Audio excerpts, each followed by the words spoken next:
Salut tout le monde, c'est Jojin. Comme promis, je vous propose un joli fight en ce qui concerne la batterie. On va comparer l'autonomie de tous les iPhone 11 de cette année avec les gros concurrents du marché qui est tout simplement Samsung et Huawei. Et en bonus, je rajoute à ça le ROG Phone 2 de chez Asus qui est justement un téléphone qui m'intrigue pas mal. Il a déjà fait ses preuves dans la vidéo de comparaison de rapidité. Si vous l'avez pas vu, je vous invite à aller jeter un coup d'œil. Et je pense que ça va être également une belle surprise dans cette vidéo. Je vous rappelle que fin octobre, début novembre, il y aura ma vidéo de comparaison, cette fois-ci spéciale photo, où je vais comparer les meilleurs photophones de l'année. Si vous ne voulez pas la rater, si c'est toujours pas fait, je vous invite à vous abonner à la chaîne YouTube et d'appuyer sur le bouton cloche. Je vous informe aussi que certains de ces smartphones seront à gagner durant toute l'année sur mon application Happy, où tous les jours vous avez des concours pour gagner des chouettes cadeaux. Là par exemple, vous pouvez déjà gagner un Galaxy Note 10 Plus, des AirPods 2, une Xbox One avec le jeu Fortnite, la semaine prochaine un iPhone 11. Bref, vous m'avez compris, il faut absolument télécharger cette application. Lien dans la description, c'est totalement gratuit et disponible sur iOS et sur Android.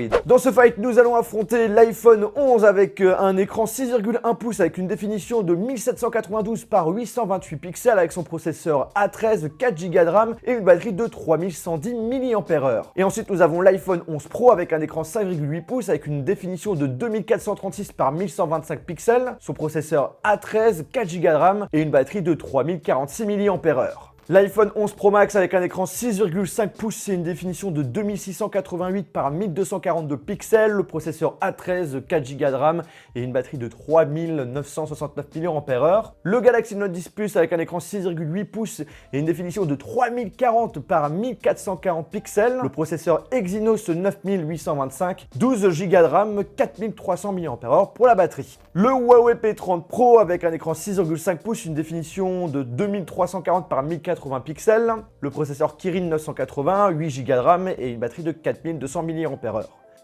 Et on finit avec le ROG Phone 2 avec un écran 6,6 pouces, une définition de 2340 par 1080 pixels, le processeur Snapdragon 855 Plus, 12 Go de RAM et 6000 mAh. Bien entendu, vous vous en doutez, tous ces smartphones sont totalement neufs, ils ont tous le même contenu, la luminosité est à fond et la définition à fond. On perd pas de temps, on commence direct pendant environ 30 minutes avec Antutu qui est un benchmark simulant une utilisation basique sur son smartphone. Et les premiers en égalité, le Huawei P30 Pro et le ROG Phone 2 qui ont perdu 6%. L'iPhone 11 et le Note 10 Plus sont derniers avec 12% de perdus chacun. On fait un petit peu de jeu en laissant tourner Temple Run 2 pendant une trentaine de minutes.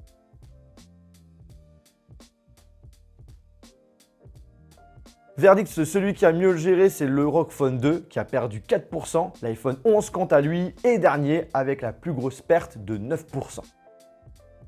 Pour l'instant, on a une égalité des pros d'Apple et du smartphone de chez Samsung. Et le Huawei P30 Pro est pour l'instant très bien parti pour être sur le podium.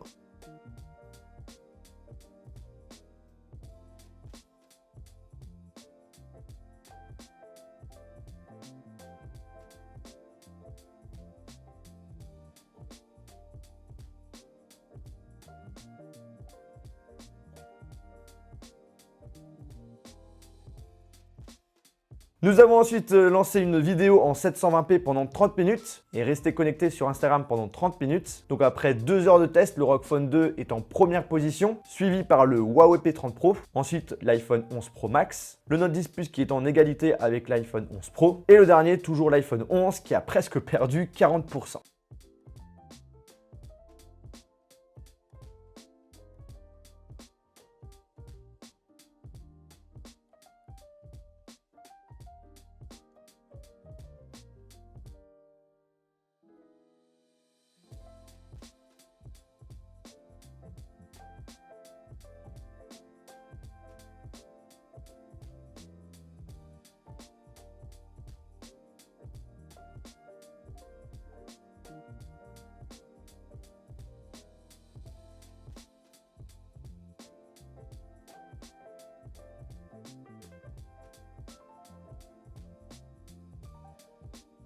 Après 30 minutes de jeu sur Asphalt et Subway Surfer et 1 heure de Antutu et de Geekbench, L'iPhone 11 est loin, très loin derrière et a déjà consommé 75% de sa batterie. Le ROG Phone 2 n'a même pas utilisé la moitié, mais il est suivi très souvent par le Huawei P30 Pro. Après, vous avez l'iPhone 11 Pro Max, puis le 11 Pro. Et avant-dernier, le Galaxy Note 10 Plus, qui a également un comportement légèrement ressemblant à son grand frère, comme l'année dernière, où en gros, il y a une sorte de mode de sécurité qui s'active automatiquement, où la luminosité de l'écran, malgré le fait qu'il est affiché au max, eh bien, il baisse automatiquement.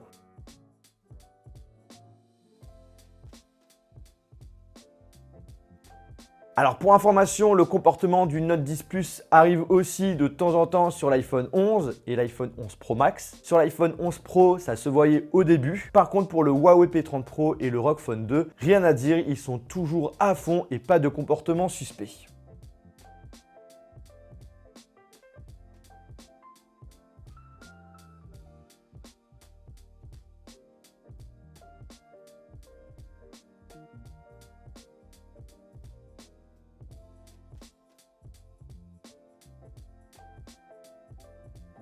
Le premier à s'éteindre, bah voilà, pas de surprise, c'est l'iPhone 11 avec 5h19.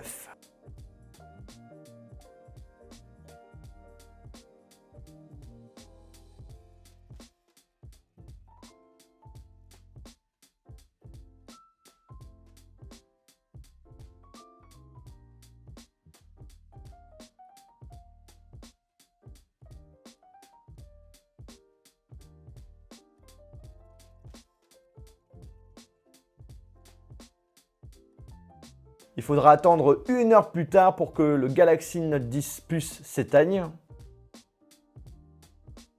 Là maintenant on les pousse à fond en jouant un max sur des jeux, en utilisant encore plusieurs fois les benchmarks, en allant sur Instagram, regarder des vidéos.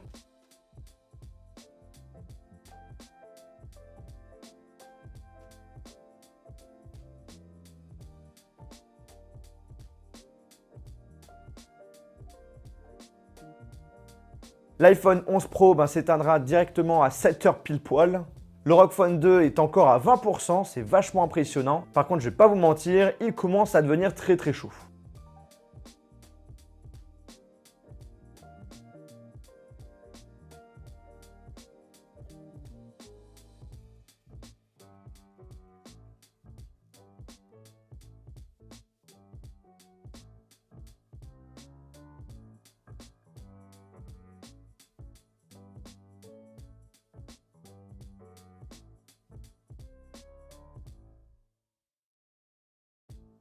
Il aura fallu 10 minutes de plus pour que l'iPhone 11 Pro Max puisse s'éteindre. Vous l'avez compris, la première place, c'est soit pour le Huawei P30 Pro ou soit pour le ROG Phone 2.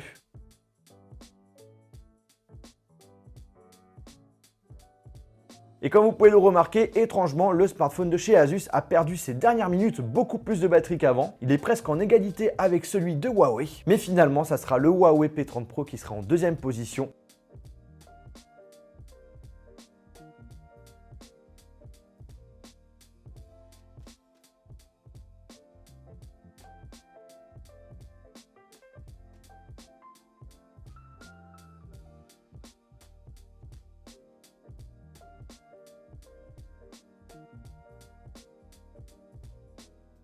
Et il faudra attendre 10 minutes plus tard pour que le ROG Phone 2 s'éteigne intégralement.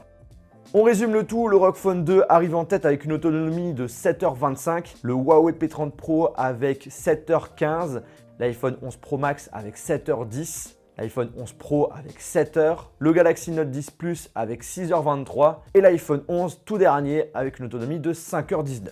Alors bien entendu, on va pas se le cacher, avec une utilisation beaucoup plus classique, vous allez tenir beaucoup plus facilement au niveau de la batterie. C'est très rare que tu sois collé H24 avec la luminosité à fond sur ton téléphone, mais ça vous donne quand même une idée de ce qu'ils sont capables de faire. Et ce que je peux vous dire, c'est que globalement, on est sur des smartphones avec une excellente autonomie. Même l'iPhone 11 qui a tenu plus de 5 heures avec une utilisation intensive, on est quand même plus que dans la moyenne. Donc là, on peut le dire qu'on est en présence de smartphones avec une excellente autonomie. J'ai été très agréable agréablement surpris par Huawei, puisqu'on a une nette amélioration par rapport au Huawei P20 Pro de l'année dernière. Les iPhone 11 Pro, 11 Pro Max ont une autonomie équivalente, largement supérieure par rapport à l'iPhone 10S, 10S Max. C'est ce que nous avait promis Apple, c'est pas du mytho. Et là, très grosse surprise, c'est vraiment le ROG Phone 2 qui a explosé tout le monde. Mais après, j'ai envie de vous dire, avec 6000 mAh, heureusement. Même si le Galaxy Note 10 Plus a tenu moins de 45 minutes par rapport à ses concurrents, ça reste un très bon chiffre et je vous rappelle qu'on a mis la définition de l'écran à fond. Si on l'avait baissé, on aurait atteint largement les 7 heures. Mais le but du jeu, je vous rappelle, c'est luminosité à fond et définition de l'écran à fond. Bref, j'espère vraiment que cette vidéo vous a plu. On a pris énormément de temps pour tourner cette vidéo. C'est pas la plus facile, ça je peux vous le dire. Rester plus de 7 heures devant les téléphones, c'est quand même assez fatigant. Donc si vous pouvez lâcher votre plus gros pouce bleu, franchement ça ferait méga plaisir et ça me motivera à refaire cette vidéo l'année prochaine. En tout cas aussi merci à Rohan de la chaîne JN Technologie qui a pu m'aider à faire cette vidéo. Sur ce, on se retrouve dans une prochaine vidéo ou également sur mon application Happy. Allez, salut!